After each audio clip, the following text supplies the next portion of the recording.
ესო მაცხოვრის შობასთან დაკავშირებით, რომ როდესაც თავარადოზე ეცხადება მართლა იოსებს, ეუბნება, რომ ზოგეშინია მოყვანება მარიამის ცოლის ეშენისა, რადგანაც რომელიც ის განიჭრავს სულისაგან წმინდისა აქვს.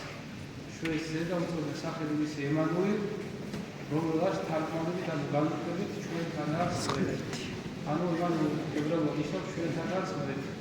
ჩვენ უნდა უპასუხოთ, რომ არც და ღმერთი რომ ღმერთი რომლის მიზანიც ამ ქვეყანაზე შობისა იყო შიდეული ჩვენგანი შვილთისაყოფად, როგორც ეს პავლეს სიკვდილის ამოიფხეს და მან თავისი აი ამ სულიერი მოღვაწეობით მოგშრომით მოახერხა ადამიანები ღვთისმშობლად ექცია, ვიც მას დაუჯერეს. ღმერთმა იგებს, რომ ჩვენი ყურის მორჩილი ყოფილიყოს მისი სმენისა, მისი სიტყვისა და იგებს ღმერთმა, რომ აი ჩვენს გულებშიც განვიცადოს აი ეს შინაგანი გასწა, რასაც ქვია ის შვილება. ამას ძვირფასი ამ სამყაროში არაფერი არ არსებობს, რომ წარმოვიდგინოთ ეხლა ეს სამყარო რა თქმა უნდა ბუმბერაზი არის, ახლა მზის სისტემას თუ შეხედოთ ამ გალაქტიკებს, ამ უზარმაზარ კოსმოსში არის ძალიან პატარა.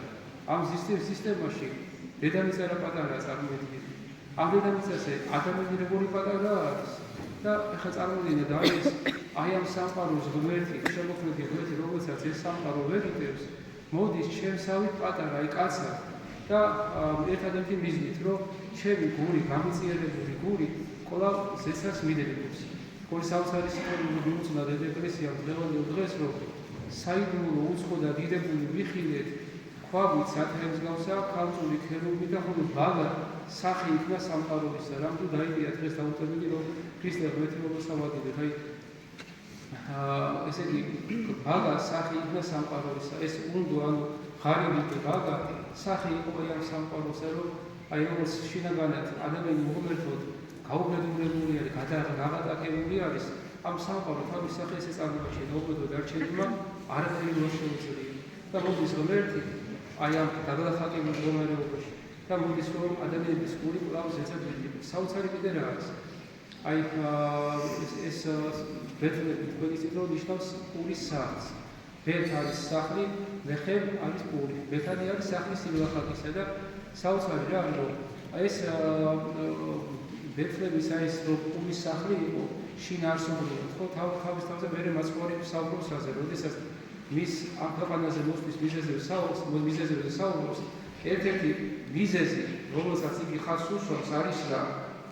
აი, როდესაც ივანეს სახელების მეექვსე თავი, როდესაც მაცხოვარმა ტული გამბალა 5:5 განაცხო და მერე ებრაელებს უნდათ რომ მის საკუთარ მეფედ აქციონ ქრისტე, რატომ ტული ჭამას, გაძლე და თვითონ ვერ ახლა ჩვენ ამას მოусვით, ცოტა ხანი დავეხმარებით მოусვით, მაგრამ ტული და თვისი ჩვენ უზრუნველად ვეუბნება. მაცხოვრეულობა რომ თქვენ ვიტყვი არ იცით რომ თქვენ სასწაულით და რაღაცა თქვენი გული აი ზეცისკენ მიდრეკილი იყო. თქვენ მეზეთ იმისათვის რომ მიაგებოდ გაძეთ და ამის მეტი აღარაფერი არ გაინტერესებს და იწყებს საუბარს მის მასზე როგორც ზეციურ პურზე. ნახეთ ასე საოცარ რაღაცას ეუბნება. ესე იგი ესი არის ნება მომავლინებელისა ჩემის, რათა ყოველი რომელი ხედიდეს ზესა და წმედეს მისი აკვდეს ცხოვრება საუკუნეა. მე აღვაგიდე უკან 103 დღესა. ნახეთ მე ეს არის ივანეს სახელების მეექვსე თავი და 48 მუხლი. მე ვარ პური ცხოვრებისა. მამათა თქვენთა ჭამის მანანა უდაბნოსა და მოწყდეს. ესი არის პური, რომელიც ზეცით გარდა მოხდა, უკეთო ვინმე ჭამოს მისგანი არა მოკვდეს. მე ვარ პური ცხოვრები, რომელიც ზეცით გარდა მოხდა. უკეთო ვინმე ჭამდეს ამის პურისაგან არა მოკვდეს, არამედ ცხოვრდეს უგულისხმე პური, რომელიც მე მივსე ხორცი ჩემი არის, რომელსაც მე მივსე ცხოვრებისათვის სოფლისა. და ეს პური ზეციერი, რომელიც ბეთლემში იშვა და რომელიც აღიზარდა, ჯვარს ეცვა, ამაღლაზესაც ყველა ჩვენგანს წმინდა ტრაპეზის მეშვეობით ყოველ წილვაზე მოგოცემა, რომ ჩვენ შინაგანად ავიზარდოთ, ჩვენ შინაგანად გამტკიცდეთ და ვიქცეთ ღვთის შვილები. ეხლა როგორ გამოვიდეს ეს მეორე ხარისხოვანი ყოველ შემთხვევაში ჩვენ ვაცნობიერებთ ერთ-ერთ რამეს, რომ დღეს აღნიშნეთ შევიკრიბეთ, ხო? და ვინც კიდევ ვერ შეძლოს და ვაცნობიერებთ ერთ-ერთ რამეს, რომ ეს სამყარო სამწარმოვანია და ჩვენი დანიშნულება, როგორც ამ ქვეყანაზე მოსულ ადამიანების არის ერთადერთი, ჩვენ ვართ ზეციური მოქალაქეები. ამ ქვეყანაზე ადამიანის მოგეში არ გააჩნია და შეიძლება ვცოდავთ, შეიძლება ვაშავოთ, მაგრამ საოცრება ეს არის ყოველ მოსვლაზე, ხო, რაღაც შინაგანი კადრიერება გვაქვს, რომ ჩვენ მოდივართ ზეციერ მამასთან და მამამ რისი მამა გვაგვაპატიებს. ერთი დღეს სახურებაზე ვიდექი ეს რაღაცა შინაგანი განცდა, რომ აი ღვთისანი რო ხარ და ყველანი ღვთისანი ვარ, ეს რაღაცა განსაკუთრებულად მქონდა დღევანდელს და ამასთან დაკავშირებით გამახსენდა ერთი ქრისტიანი მოძღვრის აიხრობა მუსულმან ფაშასთან. ეს საბერძნეთი ყოველდღიურად დაიყურეს სულთანი ვერ თავისი ფაშები ასე რომ ამას დიდებულები დაგზავნა და ყოველს თავისი სამეთულო ოლქი ჰქონდა. და ერთი ბიზანტიიდან ბერძენი მოძღვარი ეს ეპაიხრება ამ ფაშას და ეს ფაშა ეუბნება რომ შეგვიძლია ჩვენ მუსულმანებსო და თქვენ ქრისტიანებსო რამდენად დიდი სხვაობა არის ჩვენ შორისო ჩვენ როგორ კაცრად ვიცავთ ყველა წესო თქვენ კიდევ რომ შეხედოთ ქრისტიანებსო არაფრის მაგნისები არ ახარხო უძლეობა თქვენში არისო გავრცელებული ბევრი ბოროტება და ეს მოძღვარი ეუბნება საოცარ რაღაცას ერთი კითხვა მაქვს შენთან აი შენს სასახლის კარზე ყველაზე კარგად შენ სიტყვას როგორი ვილისმესო შვილები თუ მსახურებია და მსახურებია მაგრამ შენ მემკვიდრეობა ვის შევავდა შვილებს და ხოლმე ჩვენც ესე ვართ შეიძლება ვაშავოთ მაგრამ მემკვიდრეები ჩვენ ღვთისანი გვართო და ჩვენ ეს შინაგანი განსხვავებაც ღვთის შვილები და ვისი მემკვიდრეები ამ ქვეყანაზე ეს ვართ მე მარადიულობაში და თქმა უნდა ეს იმას არ ნიშნავს რომ ჩვენ გულხელდაკრიფილები იყო და არაფერი არ ვაკეთებთ ამ ცხოვრებაში ჩვენი ვალდებულება რომ ყოველდღე რაღაცა ვაკეთოთ ღვთისადიდება და ყველაზე მთავარი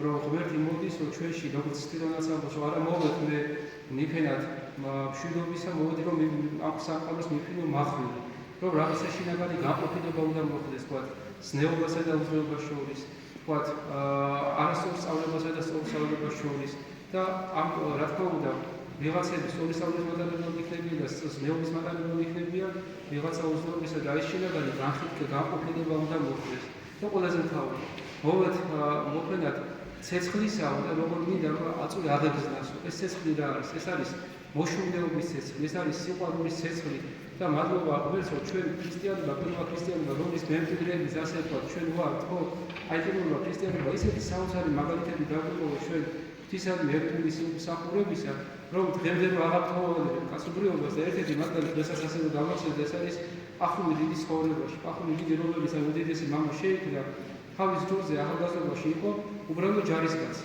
და რომის ლეგიონში ასე თქვა მომსახურე და ერთ დღეს რომის ეს ჯარისკაცები სადაც რომაელი ჯარისკაცები სადაც ჩავიდნენ სოფელში არსად არ უხმობდათ მათი მიღება იმიტომ რომ უწოდათ პურის გამოტანა საჭმლის გამოტანა მომსახურება და ეს თვითონ დაწვებოდა ხოლმე ნებისმიერ დასახლებას და ერთ დასახლებაში რაღაცა განსაკუთრებული ყურადღების სიყვარულით მიიღეს ეს ლეგიონის მსახურება ყველა სიხარული გამოტანა პური გამოტანა წყალი მოდიოდნენ ფეხების დასაბანად ეკითხება ეს პახული თავის ერთი ჯარისკაცს თანაც მსახურს რომ ესენი ვინები არიან და ესენი ვიღაცა ჯვარცმულის მსახურები მემკვიდრეები არიან ვიღაცა ქრისტესია და თავიდან მოძღვარმა დაუწყო სიცნებათ რომ თუ ჩემთან კიდევ ვიყოთო ერთმანეთის სიყვარული და ხონდეთ ისე აქტუალურობა პახული ქრისტიანების შეხედვარი გადაწყვეტს რომ გაიგო ვისი მიმდევრები იყვნენ და საბოლოო ჯამში თავადაც ქრისტიანი გახდება და საბოლოო ჯამში უდიდესი მოღვაწე ეგვიპტის უდაბნოსა აი ეს შინაგანი მარცვალი